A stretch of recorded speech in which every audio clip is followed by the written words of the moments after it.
Hey everyone, Justine with Blue Jay Orchids, and remember the little teaser I gave you guys? I visited someone near St. Augustine.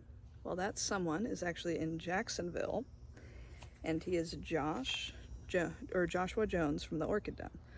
So coincidentally, just stuff worked out. I was close enough RVing that way, and I just messaged him, see if he had any vacation ideas, and he's like, hey, you want to come see my growing area? And I'm like, yeah, that works. So it just worked out, and we did a little tour, talked to him a little bit. I did come home with 2 orchids, which I will show you at the end, and he's not announcing it yet, but he has a bunch of exciting plans upcoming. So I will check in with you at the end of the video, just do a little sign off and everything, and I will just post pictures of the 2 orchids I got from him. And yeah, it's a lot of fun. He goes over his pottery and we look at his growing space, and he's always just has so much knowledge and is so nice to share it with all of us. And I will see you guys at the end of the video. Hey everyone, look who I have. What's up, guys? Welcome to the Orchid Den. I'm Joshua. So I wanted to show you guys some of my pottery. This is some of the stuff I make. I make some other products as well. I think I'm up to 12 different styles of pieces now. So my new Cafecito cups, which we'll talk about in a little bit. Here's a finalized product. I think it got moved around. Looks pretty good. Mm-hmm. Yeah, I think my toddler found it. He likes cups. And of course, always my stamp on the bottom. Josh's stamp of approval, people. My stamp of approval. I have my branch mounts, which you can mount on anything that grows up this way. If it's pendulous, you can mount it this way, like cucullata or a nosmum. And then I also put the nubs on here, so if you want to grow it on a bench, it's stable and it doesn't roll off. So you can grow like Walkeriana on it sideways, or you can even hang it sideways as well. I did that once with Tolumnias. Yeah. I did it this way with Tolumnias. Yeah, and it'll be really cool. And then you can stuff the middle with sphagnum for excess moisture or whatever. I've got my large and my small pots with my signature print on them, as well as my 3D printed baskets with the same. My thimble pots, which are really good for Vandaceous plants, or some of more your pendulous dendrobiums as well. With hanging holes already in, which is nice. Yep. I've got 3 holes in the top for a 3-wire hanger.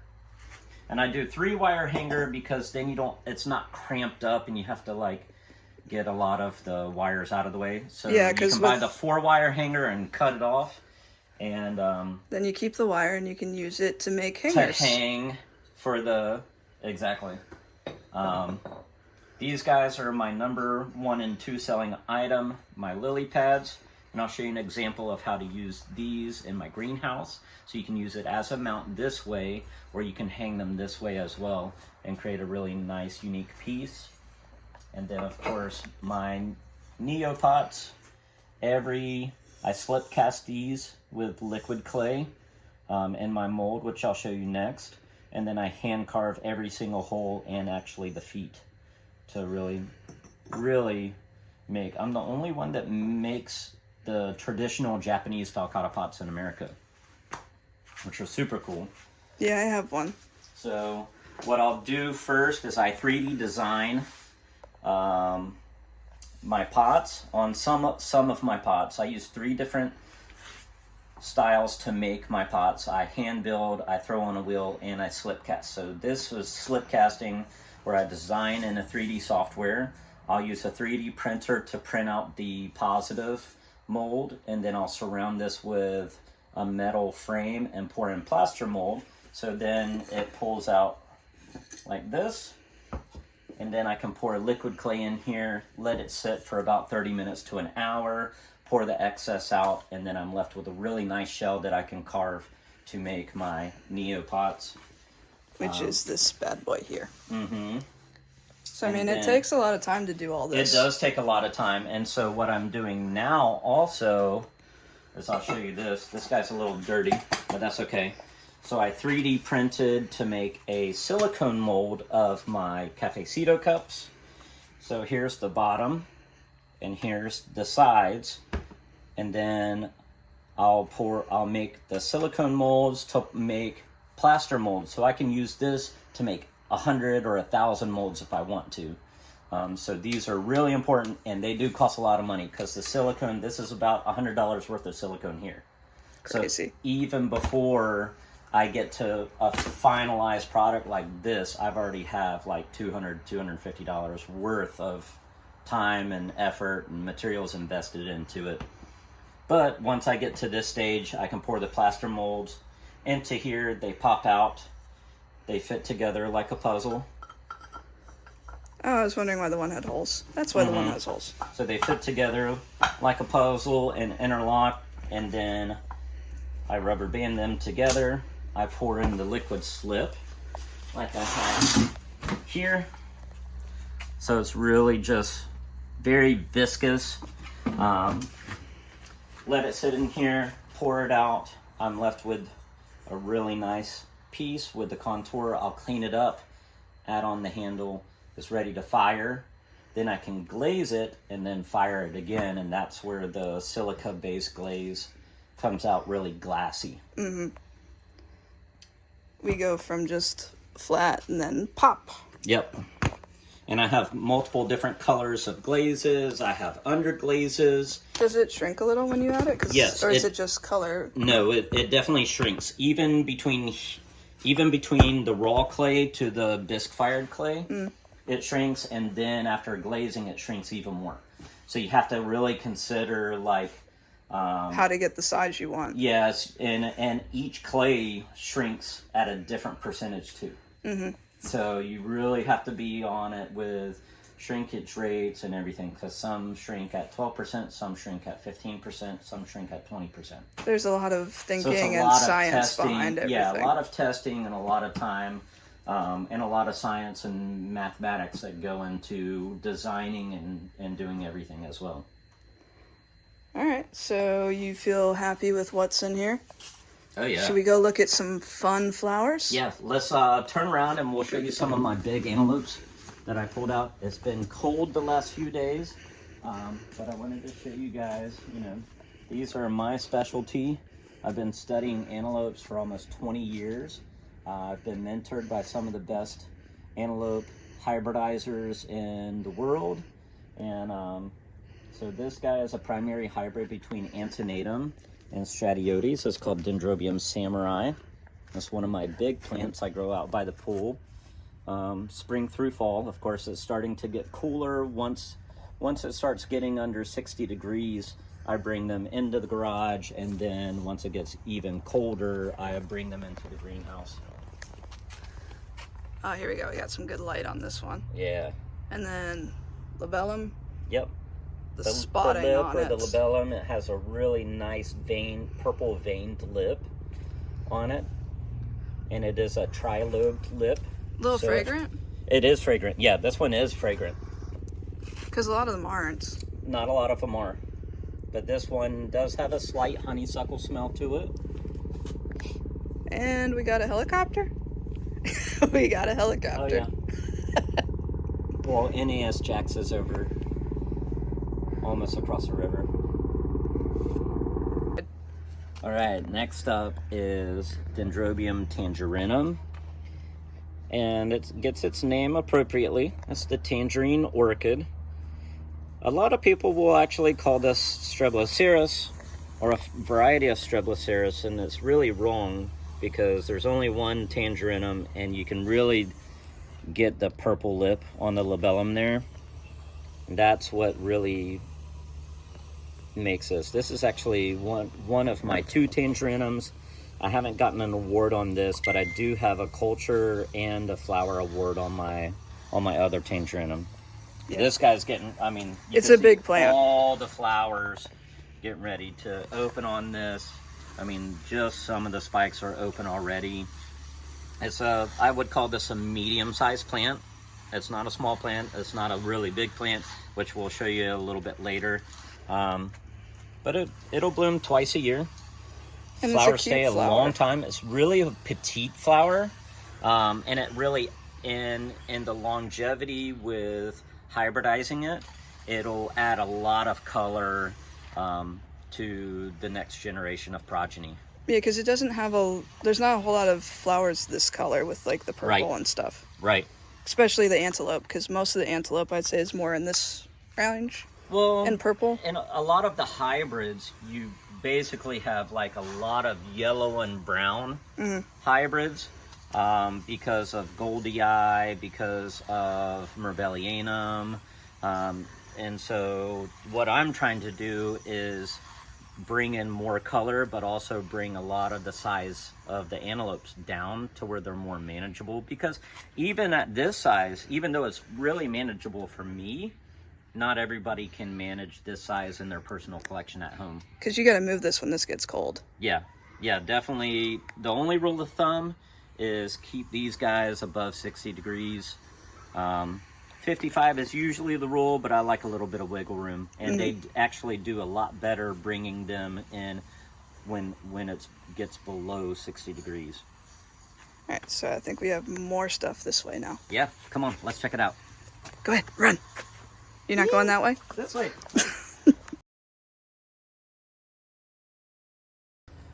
Here's Spotty. Rustic Spots. Really cool flower. This is I think it's Richard Mueller with Nodosa, or those two are definitely in I can see both of heavily in the those. background. And it's Rustic Spots, so it's got that like rusty tinge to it. These are all plants that I just got back from the Orlando International Show at Orchids in Bloom this weekend. So this is kind of my holding area because I'm probably going to do another sale in the next couple weeks. So you have some miniature Cattleyas. These are always fun. Yeah, and these guys do really good. I carry stuff like this because they do really well That's the on my sample lily tag. pads. What's the name? We got the This sample is called tag. Amethyst Star. It's a cute little thing. These do really well on my lily pads. You know, I've got other Brassivala hybrids. This guy's still stuck. There we go. Still thinking about it. Yeah, still opening. But that's Binosa, still opening. So it's key lime. Key lime is the cultivar, but there's what it will eventually look like. Cute little thing. Those guys are nice. One of my favorites is Volcano Trick, and this is variety Red Lava. Yeah, I have this one. This one is fun. This guy's really cool. Mine gave me 3 spikes and had And tons just like of flowers. super vibrant colors. This is the one we were talking about earlier. Yeah. The Anceps hybrid. That's Santa Barbara Sunset. But it's just an amazing, Fun color. pretty long inflorescence on these, and the flowers do last a long time. I mean, I've got some other ones. There's another one that's the flowers just getting ready. But Yeah, and the these shape definitely, is fun. Oh yeah, it's Something different. it's your basic, Cattleya hybrid. I've got some new nobly type dendrobiums that are getting ready and developing buds. The Ollie Palmer, which I'll show you a larger plant in the back. Okay, Some here we go. Paphiopedilums. Yeah. Paphiopedilum here. Janet Kunkel there. Some of your Copper Queens. These are always fun. Super cool. And you can see, like, of course this has some thrip damage, but they just vary in a lot of the colors as well. And it depends on the age of the flower, where it's blooming. Temperature, sunlight, everything really all takes effect into there. And I think seasonal change too. Well, Like, yeah, and well, that's you where said the temperature. temperature comes into factor there. Because these ones can bloom on each new growth, or Each new ones? growth, correct. So you Yeah, could they have won't it bloom in the rebloom on the summer. old growth, so you'll have like a spring and a fall flowering on them. yeah, so multiple blooming through the year. Yep. Especially once they usually, get bigger. usually twice a year. Yeah. Yep. Those are my favorite. Oh yeah. Multiple blooms. And it's a Cattleya hybrid, so it's easy to take care of. Yep. Awesome. Come on, let's check out another space. This is one of my outdoor growing areas. Spring through fall, I'm getting ready to move all of these to a new project that I'm waiting on. So stay tuned. Also, we'll be doing a big announcement for that as well. But this is Trichocentrum Ollie Palmer. This used to be lumped in the... Can you bring it here? There's light. Yeah. Ah, there These we used go. to be lumped in with oncidiums, and they used to be called the mule-eared oncidiums. The flowers last a long time. They are fragrant. When grown in a little bit brighter light, I've been growing this guy a little bit darker, you actually have the spots on the leaves come out, which I can show you with this guy here. So you can see like the spots, almost like a purple spot on the leaf. Similar to the Psychopsis. Very similar to Psychopsis. As far as the pretty leaves. Yeah. Just yeah, the leaves and only, even nothing like, else. Even like the sherry babies will actually get spots on them as well. Mm-hmm. And I do have a Psychopsis to show you, like Justine was talking about. So there's I mean, it's more apparent, more drastic. oh yeah, But I would call this more of a mottled leaf, mm-hmm. whereas with the Ollie Palmer you get more of a speckled, a spotted to speckled leaf. Yeah, yeah, but so you can see the difference. I like these type of leaves, especially with Pathiopedilums, because when you don't have the flower, you still get something to look at. Oh yeah, it's Same thing with definitely pretty pottery. a unique growth. Yeah, exactly. But I'm exactly. also a girl, so I like pretty things sometimes. Well, I'm a guy and I still like pretty things. See, smart people like pretty things. But everything here, I mean, this is over 700 plants. Everything here just got repotted in July. And it's looking pretty happy. Yeah, everything's growing very well. Everything is definitely pot bound now. And some of these guys are bringbacks that I didn't sell this past weekend. And some stuff is still trying to open. You know, it's crazy, like when the petals interlocked with each other and they can't get open, so sometimes they need a little bit of help. I don't know if I can do it, but I'll eventually get it without tearing the flower tissue. That everything in here, some stuff is in spike, some stuff is in blooming, some stuff is still growing, but there's lots of stuff in sheath, and we're really not into like full fall season yet. Probably in the next few weeks, a lot of stuff in here. There's a lot of buds developing in sheath, so they'll start pushing out and blooming later this month to even in December. And then these are always fun. Oh yeah. These guys are great. I'm not sure, like I've got one in spike here, but a lot of times might be able to show a little bit with this one.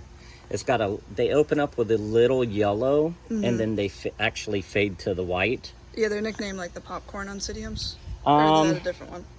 Oncidium popcorn is completely different. It's a much smaller plant. And they'll like have white, yellow, and pink. But this is Campang Sand White, and it's an oncidium hybridized with a Tolumnia, and then I've crossed it back with a red Tolumnia with another friend of mine, and another YouTuber. I'm sure no one's heard of him. No, nobody's heard of him. In case anyone didn't get the joke, we're talking about Nelson. We're from talking Nature about my good buddy Nelson, and we do lives, and we actually pollinated it on one of our live videos together. Yeah, I think I remember that. It was pretty fun. So that's actually growing in the laboratory right now. So hopefully by next year we'll get some of those seedlings back and be able to grow them and start selling them. Does that mean Nelson's going to get to help name it? Possibly. Call it the Nelson something? We'll call it something crazy. It's a collaboration. It'll be interesting, people. Yeah. And then of course I have a bunch of other stuff. I keep my bamboo orchids out here. These guys are really awesome. They're pretty fun. Arundina graminifolia is the Latin name on it. I mean, the foliage is fun, and then you said they're sequential bloomers? They are sequential bloomers. So keep blooming from the same spike. Yeah, all of these guys have been flowering for, gosh, months and months and months. They a summer bloomer, or they take a break in the winter? Spring through fall. Okay, so until they get cold, they'll keep blooming. Exactly. So in some parts of Florida, they'd bloom all the time. Exactly. Well, and then I've actually got some in Brazil too, and they're even higher. But in Sao Paulo, you know, they're up in elevation about 3,000 feet. So it gets a little bit cooler, but it's still tropical where it doesn't get below 45 degrees. So they'll handle, you know, I like a little wiggle room, so I'll bring them in at 50, but... Yeah, don't freeze them, but you're not... Don't freeze them, but I've read that they can actually handle some frost, but I'm not going to try it. I don't want to push it. I'm not going to try it. Some anosmum hybrids and stuff. Different varieties of anosmum as well. I've got some Peristeria elatas, some Calf delanatii up here. For anyone that doesn't know the scientific name, the dove orchid. The dove orchid, or Holy Ghost or the orchid. Holy Ghost orchid. More probably Holy Ghost than dove orchid. Yeah, it's the national flower of Panama, so it's really, really popular with some of your Central to South American cultures as well. And I've heard it's very fragrant. Have you smelled them? Oh yeah, I mean I've got plants that have flowered multiple years inside my big plants that I divide, and they are super fragrant. You definitely know, and they almost like they have a really long inflorescence on them, and so they'll kind of open like sequentially. They're not a sequential bloomer, but they'll open up sequentially while you have a still show flowering. for a while. Yeah, which so you is have nice. a show for at least a couple months, and then each one smells nice. You definitely know when they're in flower because it's that fragrance that just smacks you in the face, but pleasantly, not like a bulbophyllum. But I've got all kinds of like miniatures out here, different kinds of stuff. Of course, when some of the antelope dendrobiums, when it gets cold, I bring these all inside, but a lot of stuff here can handle at least 50 degrees. I've got some, they're in the phylogeny now, but that's Magnum. Oh yeah, that's cute. They used to be called dendrochilums. Now they're in the phylogeny Magnums, and you can just see.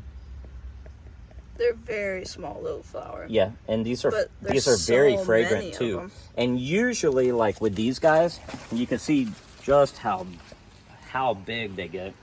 That's why it's called Magnum.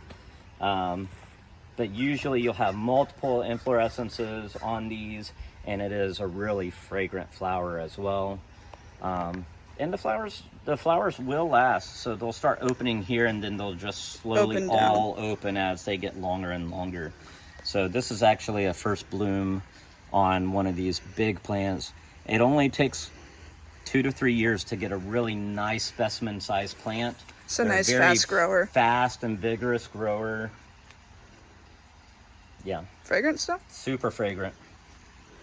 Ooh. Yeah. Not sure what I would place it as. I don't know. It's almost different. Like a soapy smell, you know? Yeah, like it smells like a certain hand soap, but I'm not sure like what flavor hand soap. Yeah. Like it's not coconut flavor, but no. It's like a Dawn or palm olive kind of deal, almost like a palm olive. Yeah, almost. Definitely soapy, but not like. And then I've got some personal plants like the big Australian type Dendrobium speciosum. I've got another one here. You got These guys have been really popular. The Sigmorchus pusillus. Cute little mini. These are actually called. I mean, it fits in the palm of your hand, and it has spikes. Yeah, I mean multiple spikes. But these are like twig orchids. So they don't grow on tree branches. They grow way on the edge on twigs. And so I actually filled the bottom with styrofoam peanuts, and I only have about maybe you know, a third of the pot with just a little bit of bark in there. And these guys are almost sequential blooming as well, but they bloom and they bloom and they bloom and they bloom. And sometimes you have to pinch off buds developing because they are known to bloom themselves to death. That's why so a lot of people kill them, but other people put them in sphagnum moss, and then people that buy them tend to overwater them, and so they kill them that way. So that's why I pot them up with the styrofoam peanuts and just a little bit of bark to really create that more like twig epiphytical environment for them. And then when you are using styrofoam peanuts, the important thing is to make sure you're not, for people at home, you don't want to use the biodegradable ones. Exactly. Yeah, use the ones that aren't going to break down when you water, because if you use the biodegradable ones, that's they're not just going going to to be melt, pretty. and it's going to and it has a lot more chemicals in it. Yeah, the true styrofoam is fine. Yeah, like normal, like white packing peanuts. Sometimes they come in different colors, but I've only used the white ones. Yeah. This guy is Chiraphorum, Oncidium chiraphorum.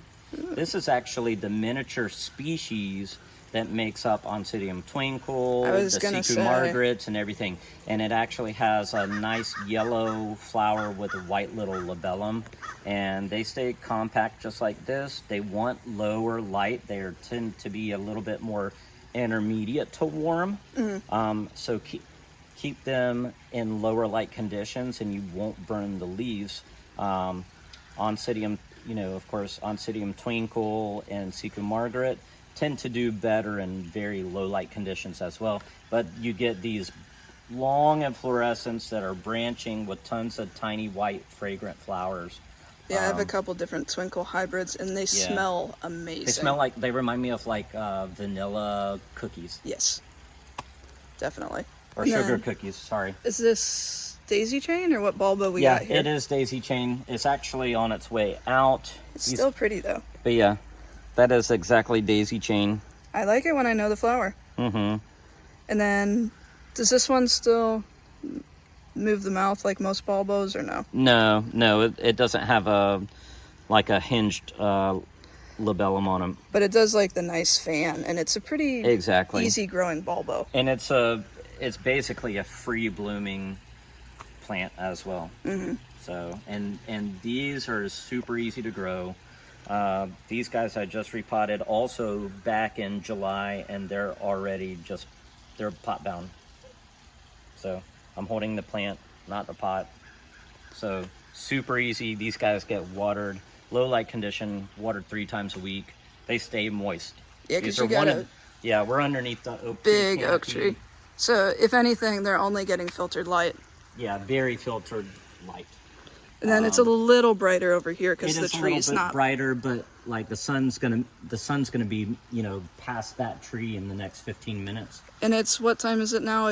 We're heading out of the danger heat zone. It's 12. Yeah, so we're heading into the cooler part now. Yeah. It's not. Well, I mean, the sun's moving so fast, and it's such a small window right here. This isn't. You can touch your leaves, but also remember that in the fall the sun isn't as intense. Whereas if it was like summer, the sun would definitely be up here and moving there to where it gets where we still have the cover all day coverage as well. So it's only the sun's always constantly moving. All of these plants are fine. It's just some of these, and that's why I tend to put more Cattleyas up stuff here, that wants more light. Because and that's why it's so important to learn and know about your growing area, because you want to come out here, touch your leaves, make sure they're not hot, make sure they're not burning. And so I've got a lot of experience of coming out here every day when I put everything here, because this is just a temporary growing space for now, to where make sure you're not burning your plants as well. And then I'd say the danger point, especially in summer, is that window between 12 to 3. Well, no. It's longer. You have to remember we're on daylight savings time in the summer, so true. From basically anything from 12 to 6 o'clock, you can burn plants very, very quickly. It only takes especially the further south you go. 15 minutes in full sun. Even in from 11 to 12, in the summer, Oh, yeah. it can be intense. And it really just depends where you're at. Like if I'm here compared to like Miami area doing a show, it can be a way more intense because you're closer to the equator. The sun's a little bit different as well. So definitely know your growing area. Got some more anosmums and anosmum types here. These guys were just repotted, and you can see lots of kikis, which are great. And also with the kikis, I will wait until these kikis have a second growth coming out of them. So I usually leave them on for 2 years until a new growth is coming out, and then I'll remove it from the mother plant and pot them up individually. Because they're already basically established. Because then they're established, yeah. And a lot of times is that like the first growth will bloom with the mother plant as well. Bigger show at the beginning. Yeah. So I mean, unless you are not having the space, it's better just to leave them on. Exactly. Like And you only have one plant always- to deal with. I always leave them on until I get a second growth, and then I take them off and pot them up in a 3-inch or 4-inch pot, depending on how many roots are there. Yeah, I used to And, take them off, and they have a tendency to rot if you take them off too soon. Yep. So now I just leave them on. Yep. I got some of my Vanda totems here. I make the wire mesh, and I stuff them with coconut husks, and just let them go. I've got some Mocaras and some other Vandas here. JBB cross. JVB crosses, yep. And then also, these are my... Here, we're actually filming now. Okay. That's okay. We'll edit it out. Too bad we didn't have it on, because that would have been a funny blooper. Yeah. All right, take 2, because So- apparently you have to push the red button, people. Yeah. So these guys are the Tourette Vandas. Some of my favorite orchids. 1, they're easy to grow. 2, they can handle full sun. 3, they'll grow like 3 feet in a year. And then what I'll usually do is I'll top cut them, bring them back down, and make just a really unique and thick plant. You can grow them in full sun. You can see here where I've cut it in the previous year there, and it's grown here. And then this is probably where I made a cutting in the spring here, and now I have 2 growths coming here. And then what would you do with, once it's like this, eventually would you take some of those off, or just keep... Nah, I'd just Cover leave 'em? it alone. I'll probably end up cutting it here, Bringing just it to down. see if any of this like hardened off. This is probably just dead here. And so probably what I'll do is I'll just cut it off here because it still has pretty good roots, and then bring it back down with some of the top cuttings here, and just Cover create it a up. thicker plant, because every year it's going to grow up. A lot of the cuttings, when you top cut it, they'll put out 2 new growths. So realistically, you're getting the original top cutting plus 2 new growths. So every year you can have like 3 new plants. And sometimes I think it encourages it to bloom too, because sometimes they just want to yeah. keep growing up. Yeah.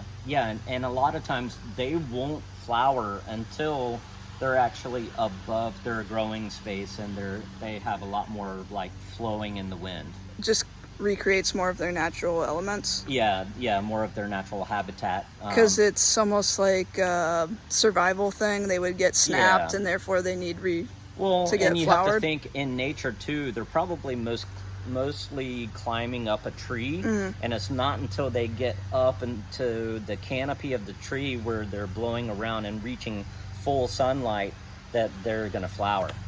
Because these guys will crawl like, They just keep going. yeah, they'll climb 50 feet easily. But So here if- in Jacksonville, I can grow them at least 3 feet every year. They're Yeah. pretty good flowering and growing plants. Yeah, they're fun. I have several.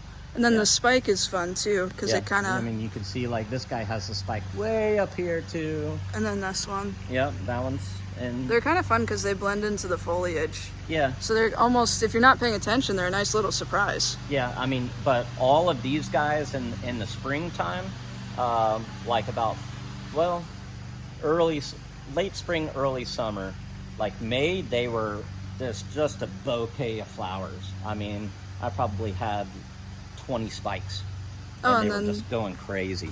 this one was a pretty long one, so would you have had a fair bit of flowers on that one? Oh yeah, yeah, and almost like successive flowering as well. Not sequential flowering, but Opens successive up like flowering. lower Yeah, to higher. a couple open up while the other buds are developing, and then more. But And that one got pollinated. Yep, you can see a seed pod here. I've got another seed pod somewhere over here. I'm assuming But not your doing.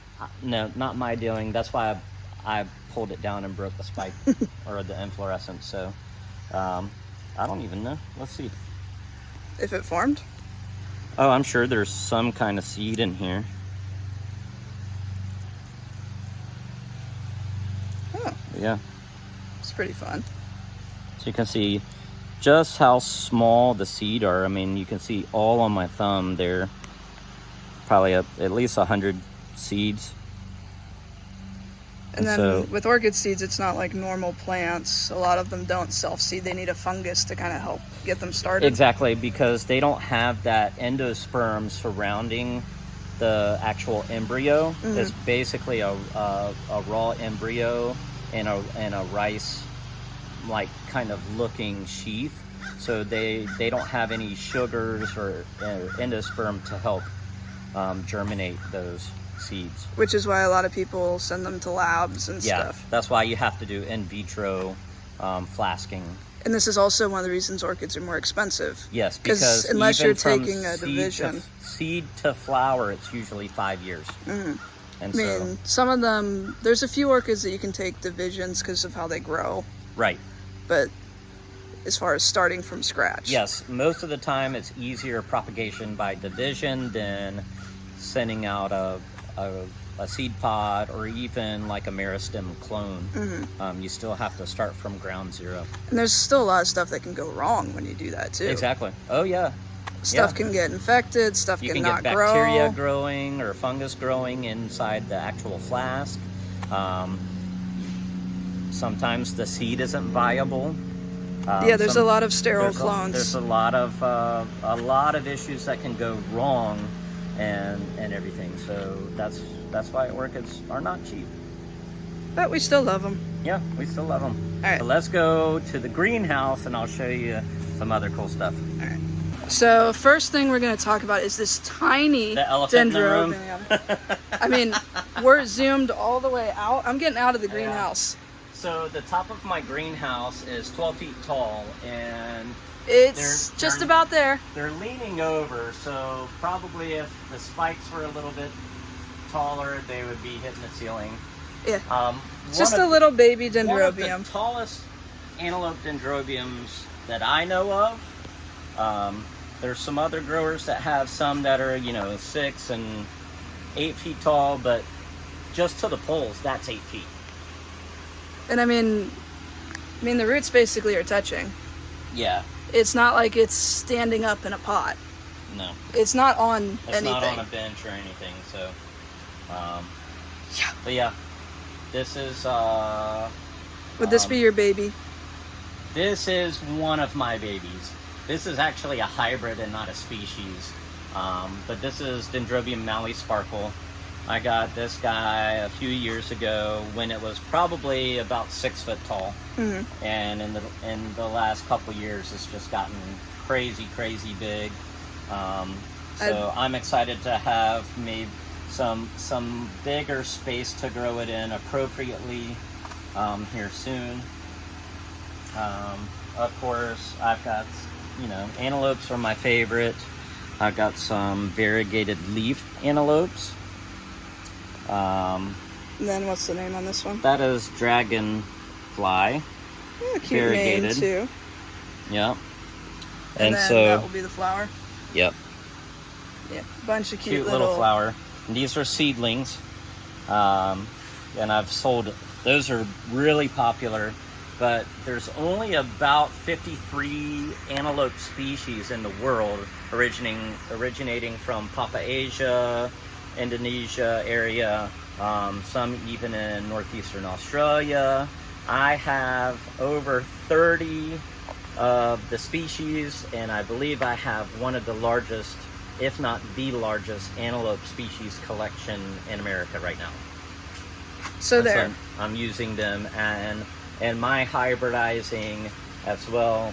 I'm trying to use some of the smaller, more compact antelopes with some of the other larger antelopes to dwarf them, as well as bring extra color in. So us home growers don't have to grow this to have a pretty den antelope flower. Because not everybody can handle a 12-foot tall plant.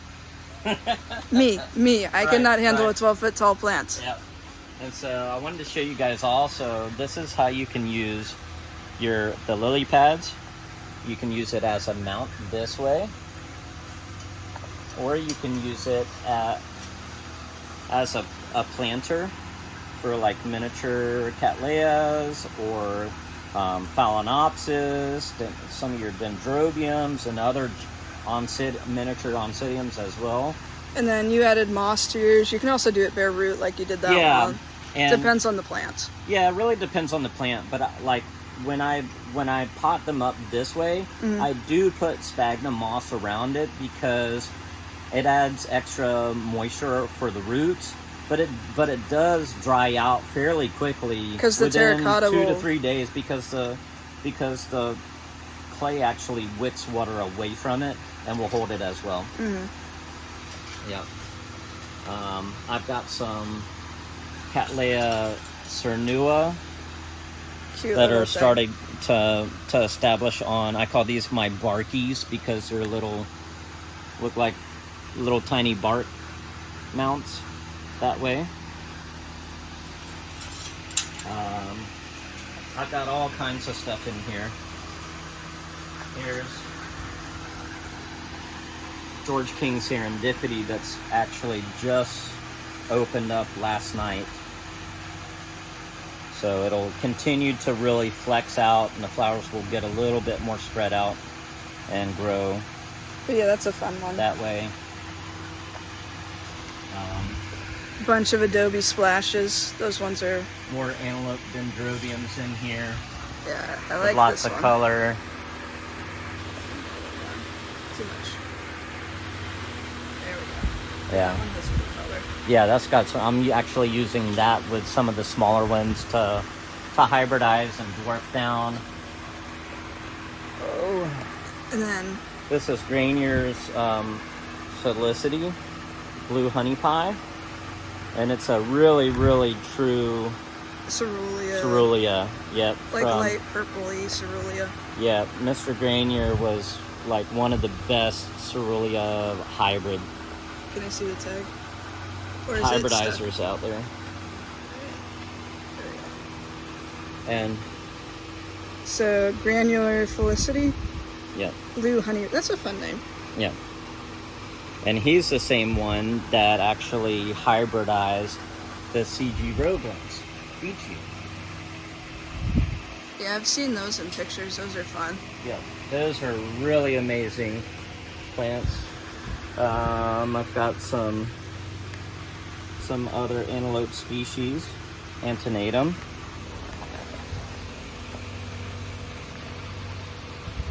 Decent focus. This guy is Ginmanii, but this is the Alba variety of Ginmanii. Because normally it's purple, isn't it? Yeah, usually it's more pinkish to purple. You have a more of a reddish purple called rubra. But there's a few different varieties of this. The tag said rubra on this, but I was pleasantly surprised to get an Alba variety out of it. So this one's on its way out, but it's really was a really nice form on it as well. What's the done with like the purplish lip? This guy here. This is I think Nindii by Jacqueline Thomas. I can't even tell where it's coming from. Back here. Jacqueline Thomas by Lineali. Okay. And these flowers are kind of on their way out, but really nice kind of cerulean color to them as well. That's another one that I want to use in some of my hybridizing. This foliage is fun. Yeah. Yeah, they'll, on the new growths, they'll kind of like spread more out like this guy, like this here. I think that was only growing up like that because it was growing in a compact environment. So it adapted. The leaves were like more growing up instead of out. Yeah, because you can see on this growth, it's starting to... Yeah. And then down here. Yeah. But it's funny how plants can just adapt like that. Oh, yeah. I mean, you have to remember, orchids are one of the oldest flowering plants on Earth. And so they've adapted over time to really basically live. Got some cute little compact cats. Nice yellow with a little bit of pink along the lip there. You can see it a little bit in video, but it's a little shady. Yeah, those are cute. I'll back up, and if you want to go that way and show us some of the pretty things. Yeah, we've got some fun stuff. Here's Halieva streamers. Yeah, this is a fun one. It's like greenish brown and then like lightning stripe with vellum almost. And then this guy is a Walkeriana hybrid. And you can kind of see how it grows too. Yeah, but unlike Walkeriana has such a long rhizome. Yeah, that's pretty short. We have examples, people. We have examples. So here's Walkeriana. You can see how long those rhizomes So are. from here, here, and here to here. And then this was a flower inflorescence. So actually Walkeriana doesn't grow a flower out of the basal, it grows a flower out of the base.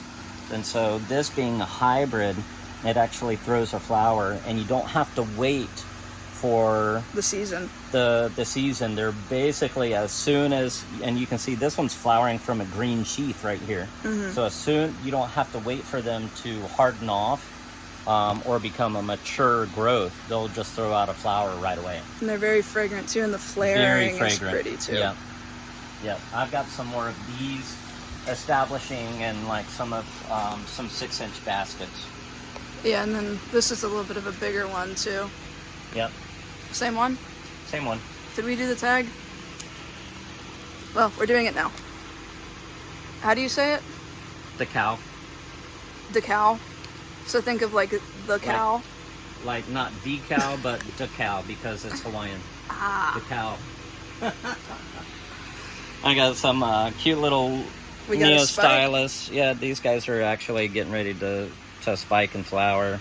Yeah, because some of my pots, so you can grow Vandacea's miniature plants in any of my pots.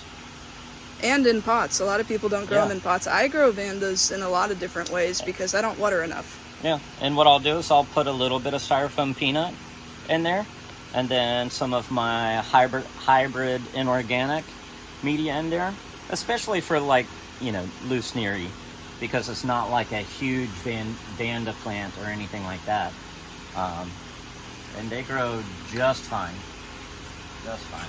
Here's one of my awarded habanerias.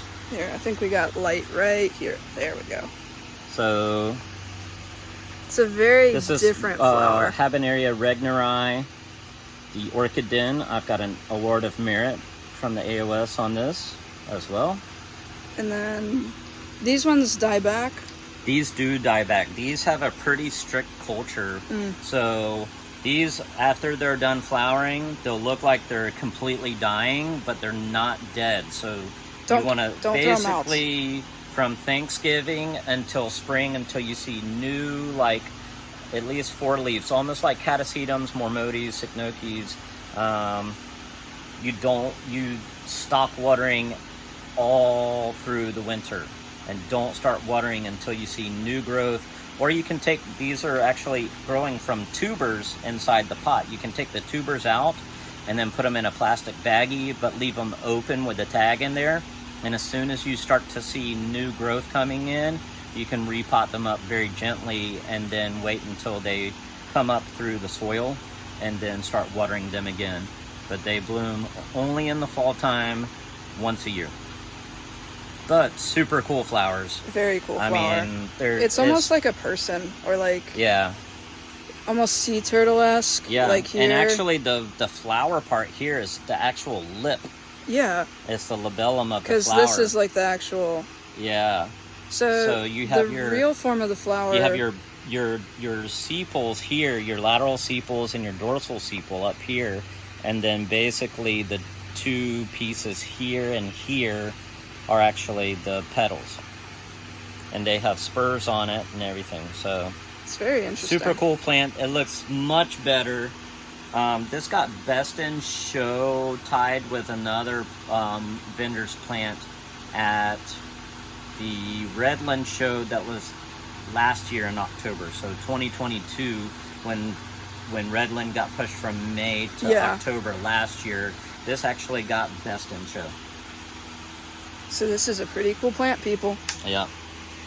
And I'm trying to acquire some more. I do have some more seedlings and stuff back here, but that's when I get to my new place, that's definitely something that I want to incorporate into my sales and hybridizing as well. So I think those will be cool. What else?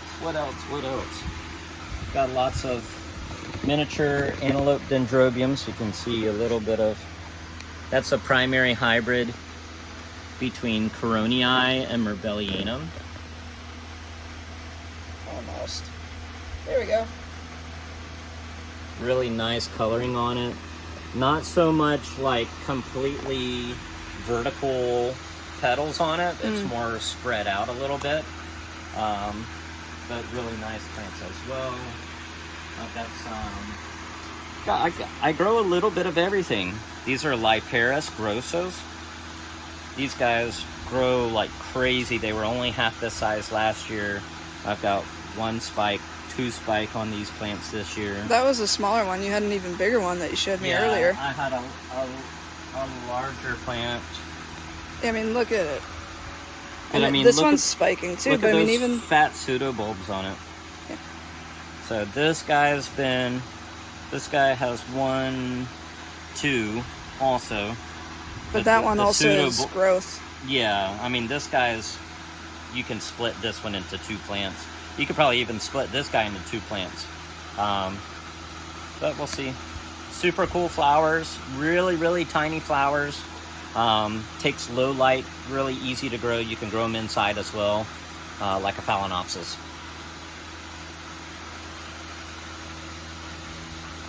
And then, of course, these are some of my, here we go. Oh, we got a flower. So we were talking about the Holy Ghost orchid, dove orchid, or I'll let you do the scientific name. Yeah, it's been smushed. But this is Peristeria elata. It looks like I might have a caterpillar in here. Yeah, I see some poop. So, but you can kind of see the dove in there. Really, really nice. Like you got wings, a little beak, and then a tail. It's like a sitting weird dove, but it is there. Yeah. So. Is that fragrant or? Very fragrant. Trying to see if I can get the culprit. You can smell it. It's really, I mean, I can smell it from here. Oh yeah. Yeah. Well, I was just waiting to see if there was a caterpillar gonna bite my nose. Nah. Sometimes you get those little silkworms in your plants, especially when they're shoved back in the corner. And So these guys, I've been growing and dividing these plants for the last 4 years, and you can see this is all new growth here and everything. So the best way to grow these guys is in straight sphagnum moss. And you can see, look at all those great roots growing in there. Yeah, just because it's a terrestrial doesn't mean it has to go in dirt. Yeah, and I prefer to grow most of my terrestrials in sphagnum moss. 1, because it has antifungal properties. 2, it's not gonna attract as many bugs like regular peat soil based. You probably don't have to water it as much either. No, these guys still get watered almost every day. Well, as far as if it was in soil, though, you can kind of gauge the moss But also wetness better. Yeah, but peat-based soil retains a lot of extra like salts and everything. So if you're fertilizing, you'll burn the leaf tips like that. Of course, this guy is going more deciduous. You'll get a lot more burn on leaf tip burn with peat moss than you will with sphagnum as well. So these guys are cool. It's a national flower of Panama, full terrestrial. The more shady you grow them, I personally think the better off they look. It's when you actually get into like a hard shadow, you can see my hand and the shadow on the plant there. The leaves just don't last as long through multiple seasons. So I'm growing, like you saw the other plants out there, and basically full shade, and they're doing a lot better than stuff that's getting brighter light inside the greenhouse. But they go deciduous. I'm going to divide them, so it really doesn't matter to me right now, because I'm not selling any of those.